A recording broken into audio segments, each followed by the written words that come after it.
ஐயோ பாவம், நல்லா குடிச்சிட்டு வந்து கிடக்கிறாரு. Sir sir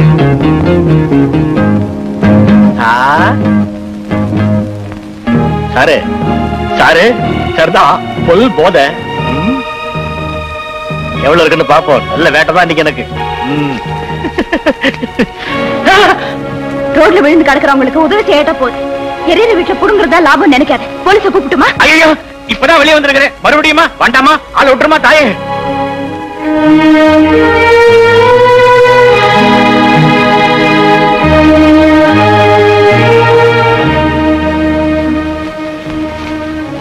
Chandrasekhar college road. Taxi!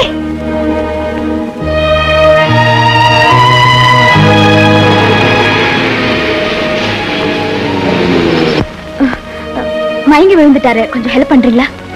என்னம்மா, எங்க முதலாளியை இன்னைக்கு நீ காப்பாத்தினியா? எந்த ஏரியாவில் உருண்டு கிடந்தாரு? வழக்கமா இப்படிதான் விழுந்து கிடப்பாரா? ஊர்ல எந்த சைக்கிள் ரிக்ஷாக்காரனை கேட்டாலும் சொல்லுவானே. இன்னைக்கு நான் மட்டும் பாக்கலனா இந்த பணத்தை யாரோ ஒருத்தர் திருட்டு போயிருப்பான். ரொம்ப நன்றி. இனிமேலாவது அவர் கொஞ்சம் பத்திரமா பாத்துக்கங்க. ஓ, போயிட்டு வரீங்களா? நில்லுமா.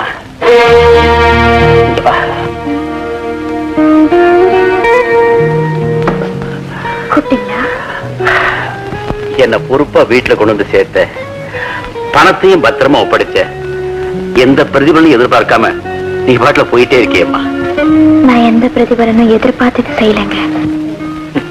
நான் குடிச்சிட்டு தெருவுல உருள ஆரம்பிச்ச இந்த 3 வருஷத்துல எந்த பலனையும் எதிர்பார்க்காம உதவி செஞ்ச முதல் ஆளு நீதான். இந்த ஒரு பாராட்டு எனக்கு போதுங்க. வரேன். நில்லுமா. நீ யாரு? உனக்கு எந்த ஊரு? திருச்சி பக்கத்துல ஒரே ஊர், என் சொந்த ஊரு. தாய் தகப்பன் தவறி போய் 2 வருஷம் ஆச்சு. 6 வயசுல ஒரு தம்பி, அவனும் படிக்க வசதி இல்லாம வீட்லயே இருந்தான்.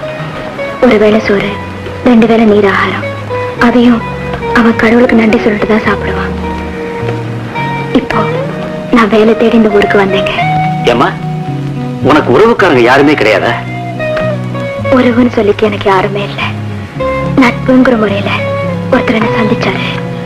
அவர் என்ன விரும்பினாரு, எனக்கு நல்லது செய்ய நினைச்சாரு. சாப்பாட்டுக்கு வழி இல்லாம நோயால் அவஸ்தைப்பட்ட என் தம்பியை காப்பாத்த பணம் தேடி போனவரு இப்ப குற்றவாளியா ஜெயில இருக்காரு. தம்பியா அனாதாசிரமத்துல சேர்த்துட்டு நான் தற்கொலை செஞ்சுக்கலான்னு போற வழியில தான் நான் உங்களை பார்த்தேன். இவ்வளவு கஷ்டத்திலையும் என் பணத்தை கொண்டு பத்திரமா ஒப்படைச்சியே. You are really great. உன்ன மாதிரி நல்ல பொண்ணத்தமா நான் தேடிட்டு இருக்கிறேன். எனக்கு மனைவியா இல்ல, என் தங்கைக்கு துணையா.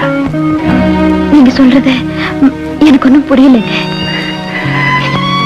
அளவுக்கு அதிகமா குடிச்சதுனால ஈரல் கெட்டு எந்த நிமிஷமும் நான் மரணத்தை எதிர்பார்த்துட்டு இருக்கேன். எனக்கு ஒரு தங்கச்சி, பாவம் சின்ன பொண்ணு, அமெரிக்காவில் படிச்சுட்டு இருக்கா. நான் செத்துட்டா அவ அனாதை ஆயிடுவா. அவளையும் இந்த சொத்தையை பாதுகாக்கிறதுக்கு ஒரு நம்பிக்கையான ஆளை தேடிக்கிட்டு இருந்தேன். நீ கிடைச்சிட்ட. நீங்க என்ன சொல்றீங்க? நாளைக்கு ஆசிரமத்தில் இருக்கிற உன் தம்பி அழைச்சிட்டு வந்துரு. ஜெயில இருக்கிறதையும் எப்படியாவது விடுதலை செய்ய நான் முயற்சி பண்றேன். நீங்க எல்லாரும் சேர்ந்து ஒன்னா இங்கேயே இருக்கலாம். என் தங்கச்சி படிப்பை முடிச்சுட்டு வர வரைக்கும் இந்த சொத்துக்களை கட்டி காக்கிற பொறுப்பை நான் உங்ககிட்ட ஒப்படைக்கிறேன். என்னால தூக்க முடியாத சுமையை தூக்கி என் தலையில வைக்கிறீங்க. மனசு வச்சா உன்னால நிச்சயமா முடியும். தயவு செஞ்சு இந்த உதவி எனக்கு செய்யுமா? சரின்னு சொல்லமா. இதுல நிச்சயமா அவரை விட நீதான் பலனடைய போற. பிளீஸ்.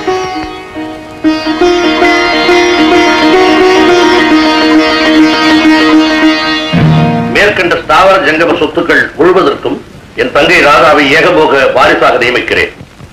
ராதா மேஜராகி மேற்கண்ட சொத்துக்களை நிர்வகிக்கும் வரை தேவகியை கார்டியனாக நியமிக்கிறேன். இடைப்பட்ட காலத்தில் ராதா அகால மரணம் அடைய நேரிட்டால் சொத்துக்கள் முழுதும் தேவகிக்கே சொந்தமாகும். அதை விற்கவோ விருப்பப்பட்டவர்களுக்கு விருப்பப்பட்ட போது எழுதி கொடுக்கவோ எல்லா உரிமைகளும் தேவகிக்கு உண்டு.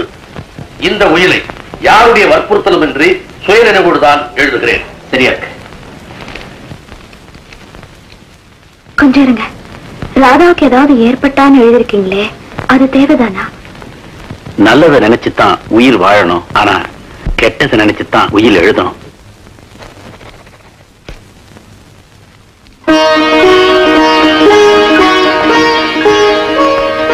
என் தங்கைய நான் உங்ககிட்ட ஒப்படைக்கிறேன். உங்க சொத்துக்களை காப்பாத்தி அதுல ஒரு பைசா கூட குறையாம ராதா கிட்ட சேர்ப்பேன்னு சத்தியம் பண்றேன் சார்.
எங்க முதலாளி குடிச்சுட்டா நிதானத்தை எழுந்துருவாரு. எந்த பெண்ணா இருந்தாலும் இப்படித்தான் கையை பிடிச்சு வைப்பாரு.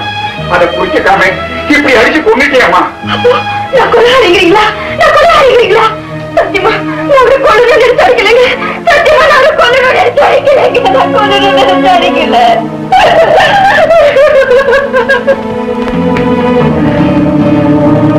நடந்தது நடந்து போச்சு. ஒரு பொண்ணு கொடூரமான சிறை தண்டனை அனுபவிக்கிறதே என்னால பார்த்துட்டு இருக்க முடியாது. சத்தியமா உன்னை நான் காட்டிக் கொடுக்க மாட்டேன். முதலாளி குடிபோதையில மாடியிலிருந்து கீழே தவறி விழுந்து செத்து போயிட்டதாக நான் எல்லாரையும் நம்ப வச்சிருக்கேன். நீ பயப்படாது.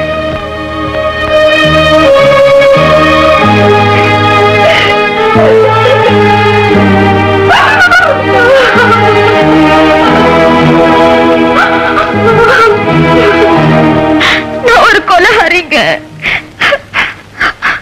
என் பிரச்சனைகளை தீர்த்து வைக்கிறேன்னு சொன்னவரையே நான் கொன்னுட்டேன். இந்த கொலையை ஒரு தற்செயலான விபத்துன்னு சொல்லி போலீஸ் கிட்ட இருந்து காப்பாத்தின அந்த ராஜலிங்கம். ஓஹோ, அன்னைக்கு உனக்கு உதவி செய்ததுக்காக தான் இன்னைக்கு உன்னுடைய ரத்தத்தை உறிஞ்சிறானோ அந்த ராஜலிங்கம்? ஆமாங்க, முதல்ல நடந்ததெல்லாம் போலீஸ்ல போய் சொல்லிடலான்னு தான் நினைச்சேன். ஆனா அப்படி செஞ்சா இந்த சொத்துக்களை பூரா அவன் விழுங்கிடுவானோன்னு பயந்தேன். அதனால நான் அவருக்கு செஞ்ச பாவத்துக்கு பரிகாரமா அவருக்கு வாக்கு கொடுத்தபடி ராதா வர வரைக்கும் இந்த சொத்துக்களை காப்பாத்தி அவகிட்ட ஒப்படைச்சிடணும். அதுக்கப்புறம் போலீஸ்ல போய் சரணடைஞ்சணும்னு முடிவு பண்ணேன். அவன் இந்த சொத்துக்களை சுருண்ட போதெல்லாம் நான் அவனை தடுத்தேன், எதிர்த்தேன். அதுக்காக நான் அவன்கிட்ட அடி வாங்கினேன், துன்பப்பட்டேன், சூடுபட்டேன். My God!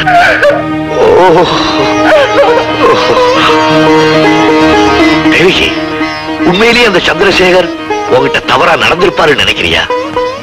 இந்த நிமிஷம் வரைக்கும் என்னால அதை நினைச்சு பார்க்க முடியல. நான் அவரை அடிச்சு போட்டுட்டு அறையை விட்டு ஓடி ராஜலிங்கத்தோட திரும்பி வந்து பார்த்தப்ப அவர் போன ரத்த வெள்ளத்துல கலந்தது. சோ அந்த பணத்தை வச்சுதான் நீ இந்த முடிவுக்கு வந்திருக்கிற இல்லையா? நான் கேட்கிறேன், உயிரோடு இருக்கிறவனையே ஆள் மாறாட்டம் பண்ற அந்த ராஸ்கல் பணத்தையும் ஏன் ஆள் மாறாட்டம் பண்ணிருக்க கூடாது? என்ன சொல்றீங்க? ஆமாதேவி, உன் தம்பி என் கூட இருக்கும்போது வேற எவனையும் எடுத்துட்டு வந்து உன் தம்பியை நம்ப வச்சிருக்கிறாரே, அதை சொல்றேன். புரியலங்க. ராதாவோட கணவனா வந்திருக்கிறானே ரங்கா, அவன் தான் உன் தம்பி.